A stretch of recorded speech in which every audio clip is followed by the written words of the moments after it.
মা শব্দটির সঙ্গে যে মমত্ববোধ জড়িয়ে আছে সেটি কখনোই ভাষা এবং শব্দে প্রকাশ করা অসম্ভব। একমাত্র যিনি মা হয়েছেন তিনি উপলব্ধি করতে পারেন মা শব্দটির মধ্যে কতটা বিশালত্ব জড়িয়ে আছে। প্রত্যেকটি মেয়েরই স্বপ্ন থাকে একদিন মা হওয়ার। গুণীজনরা বলেন, নারীর জীবনে পরিপূর্ণতা আসে মা হওয়ার মধ্য দিয়ে। মার সঙ্গে সন্তানের নারীর সম্পর্ক, সেই সম্পর্ক স্বার্থের ঊর্ধ্বে। মাকে নিয়ে প্রচুর গল্প, উপন্যাস, নাটক, চলচ্চিত্র নির্মাণ হচ্ছে এবং হবে। আমাদের সামাজিক জীবন নিয়ে নাটক, চলচ্চিত্র নির্মিত হয়। সেসব নাটক, চলচ্চিত্রের একটা অংশ মাকে ঘিরে। নাটক কিংবা সিনেমার গল্পের প্রয়োজনে যারা মার চরিত্র সুন্দরভাবে উপস্থাপন করতে পারেন তারাই প্রকৃত অভিনেত্রী। পর্দায় যারা মমতাময়ী মার চরিত্র সুন্দর সাবলীলভাবে ফুটিয়ে তুলতে পেরেছেন তাদের সংখ্যা হাতে গোনা। এমন কয়েকজন শক্তিমান প্রতিভা রয়েছেন যারা শুধু মার চরিত্রে অসংখ্য নাটক এবং চলচ্চিত্রে অভিনয় করেছেন। দর্শকরা তাদেরকে মা হিসেবে চেনেন। তাদেরকে আমরা মা ছাড়া অন্য কোনো চরিত্রে কল্পনা করতে পারি না। পর্দার এসব মায়ের মধ্যে আনোয়ারা, ডলি জোহর, শর্মিলী আহমেদ, খালেদা আক্তার কল্পনা, চিত্রলেখা গুহ উল্লেখযোগ্য। সেই সব মায়েদের নিয়ে আমাদের আজকের পর্ব। আনোয়ারা। পারিবারিক কোনো চলচ্চিত্রে যখন আনোয়ারা থাকেন তাহলে তিনি নায়ক অথবা নায়িকার মা হয়ে পর্দায় ভেসে উঠবেন। আনোয়ারাকে সাধারণত দর্শক এভাবেই চেনেন। অসংখ্য বাংলা চলচ্চিত্রে মায়ের ভূমিকায় তিনি অভিনয় করেছেন। পর্দায় দুই চোখে টলমল জল নিয়ে ঠোঁটের কোণে হাসি ফুটিয়ে সন্তানের সুখ খোঁজেন। 1964 সাল। অভিনেত্রী হতে চেয়েছিলেন আনোয়ারা।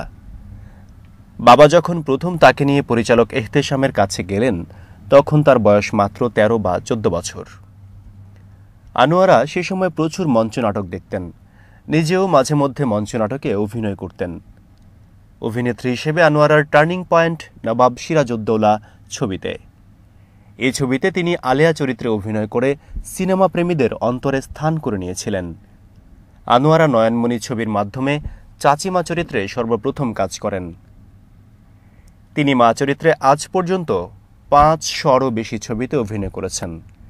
মা হয়েছেন সোহেল রানা, ফারুক, জসিম থেকে শুরু করে আজকের রিয়াজ, শাকিব খান পর্যন্ত। চলচ্চিত্রে তার সন্তান অনেক, হাজারো স্মৃতি তার সন্তানদের নিয়ে। এ পর্যন্ত 8 বার জাতীয় পুরস্কারে ভূষিত হয়েছেন আনোয়ারা। শুভদা, রাধাকৃষ্ণ এবং গোলাপী এখন ট্রেনে ছবি তিনটিতে মায়ের চরিত্রে অভিনয় করে পেয়েছিলেন এই পুরস্কার। কিন্তু তার কাছে এসব পুরস্কারের চেয়ে ভালোবাসা বড়।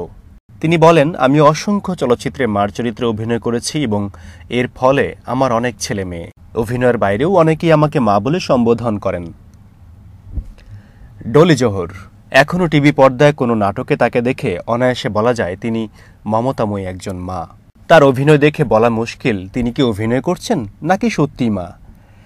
যেন সবার মার মতো সাবলীল।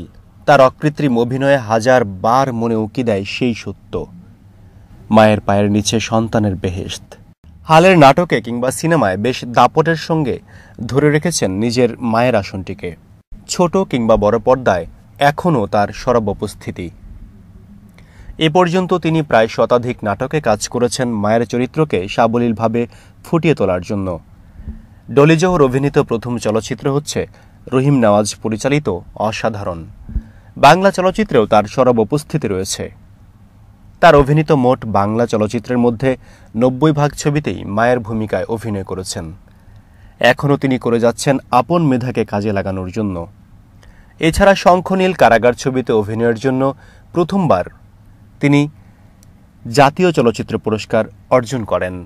এরপর তিনি একই পুরস্কার লাভ করেন কাজী মোর্শেদ পরিচালিত ঘানি ছবিতে অভিনয়ের জন্য। ডলি জোহর বলেন, পর্দায় এখনও মার চরিত্রে অভিনয় করি। সে সময় মনেই হয় না আমি আসল মা নই। শুধু শুটিংয়ের সময় নয়, বাকি সময়টুকুও নায়ক নায়িকারা আমাকে মা বলেই সম্বোধন করেন। সারাক্ষণ সহকর্মীরা আমাকে মা বলে ডাকে। তাদের অনেককেই আমি আপন সন্তানের মতোই মনে করি। মায়ের চরিত্র আমার কাছে আকর্ষণীয়। আমি অভিনেত্রী হিসেবে নই, মা হিসেবেই আমার চরিত্রকে ফুটিয়ে তুলতে চাই। শর্মিলী আহমেদ। শুরুতেই হাতে গোনা কটি ছবিতে নায়িকা ছিলেন শর্মিলী আহমেদ। তার অভিনীত ছবি ঠিকানা, আবির্ভাব, পলাতক এবং আলিঙ্গন নির্মিত হয়েছিল 1967 থেকে 1970 সালের মধ্যে। অভিনয়ের 4 বছরের মাথায় তাকে নায়িকা চরিত্র থেকে সরে দাঁড়াতে হয়েছিল। নায়িকা থেকে মা, খালা কিংবা ভাবির চরিত্রে অভিনয় করে যাচ্ছেন। এ ধরনের চরিত্রে অনেকেই এসেছেন, শর্মিলী তাদের মধ্যে একজন।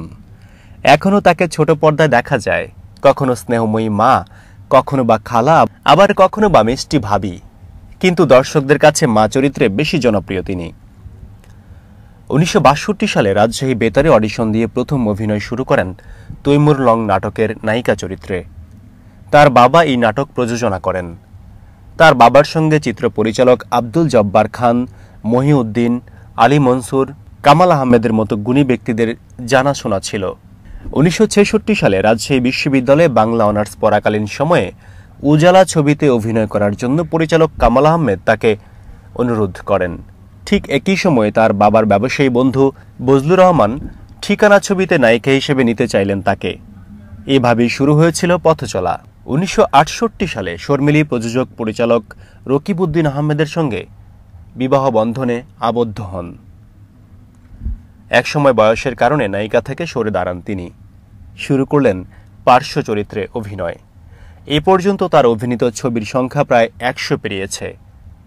শর্মিলীর জন্ম 1944 সালের 8 মে মুর্শিদাবাদে। আবির্ভাব, হাঙ্গর, নদী গ্রেনেড প্রভৃতি ছবিতে ভালো অভিনয়ের জন্য দর্শক মহলে প্রচুর প্রশংসা পেয়েছেন। শর্মিলী আহমেদ বলেন, আমি এ পর্যন্ত প্রায় 300টি নাটকে মায়ের চরিত্রে অভিনয় করেছি। বাংলা চলচ্চিত্রের সংখ্যা প্রায় 140টি। অভিনেতাদের মুখ থেকে মা ডাক শুনতে ভালো লাগে। মা না হলে এই অনুভূতি উপলব্ধি করা অসম্ভব। আমি এভাবে সবার মা হয়ে আজীবন বেঁচে থাকতে চাই। খালেদা আক্তার কল্পনা। মা কখনো মমতাময়ী, কখনো খেলার সাথী, আবার কখনো একমাত্র অবলম্বন। মায়ের ভালোবাসা পৃথিবীর শ্রেষ্ঠ ভালোবাসা। মায়ের ভালোবাসার বহিঃপ্রকাশ দেখা যায় আমাদের নাটক, চলচ্চিত্রে। তেমনি এক সফল মা চরিত্র খালেদা আক্তার কল্পনা। 80 দশকের মাঝামাঝি সময়ে এফডিসিতে নতুন মুখ নির্বাচিত হন খালেদা আক্তার কল্পনা। বড় বোন কিংবা ভাবির ভূমিকা দিয়েই তার অভিনয় শুরু।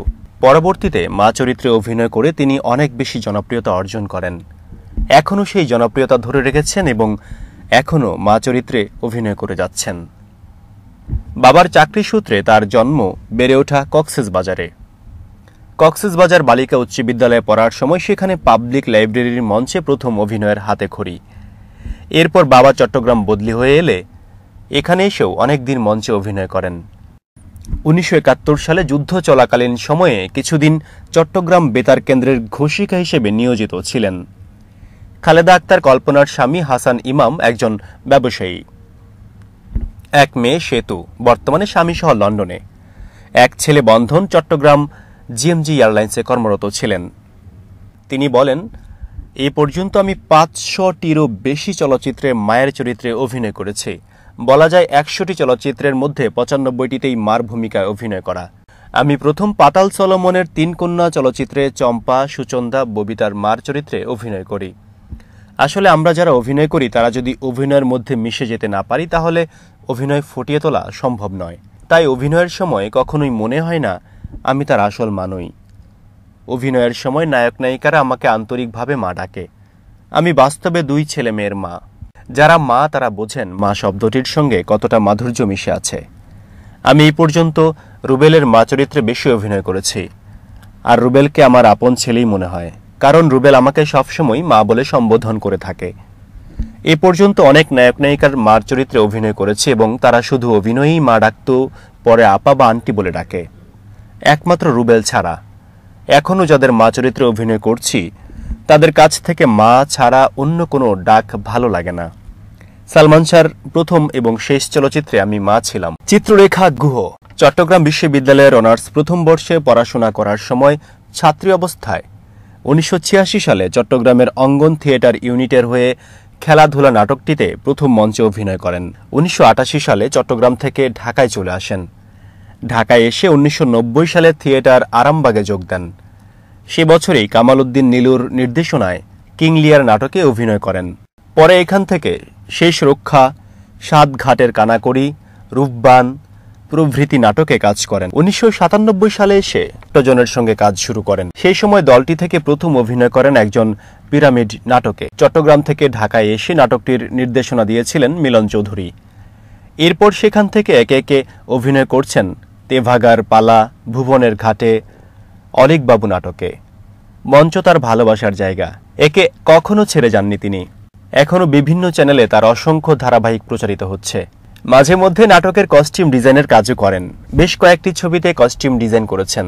এছাড়া ফিল্ম অ্যাপ্রিসিয়েশনের একটি কোর্সের প্রশিক্ষক হিসেবে কাজ করছেন। তিনি বলেন, 1993 সালে এমদাদুল হক মিলনের কোথায় সেজন নাটকে শমী কায়সারের মায়ের চরিত্রে প্রথম অভিনয় করি। সেই থেকে এ পর্যন্ত অসংখ্য নাটকে অভিনয় করেছি, এখনও করছি। মা শব্দের সঙ্গে যে আন্তরিকতা রয়েছে সেটা ভাষায় বোঝানো সম্ভব নয়। সন্তানের মুখ থেকে শোনা মা ডাকের সঙ্গে নায়িকা নায়কের মুখ থেকে মা ডাক শোনার মাঝে মধ্যে পার্থক্য খুঁজে পাই না। অভিনয়ের বাইরেও সহকর্মীদের অনেকেই আমাকে মা বলে সম্বোধন করে থাকেন। কেউ কেউ দিদি বলে ডাকেন, তবে মা ডাক শুনতে খুব বেশি পছন্দ করি।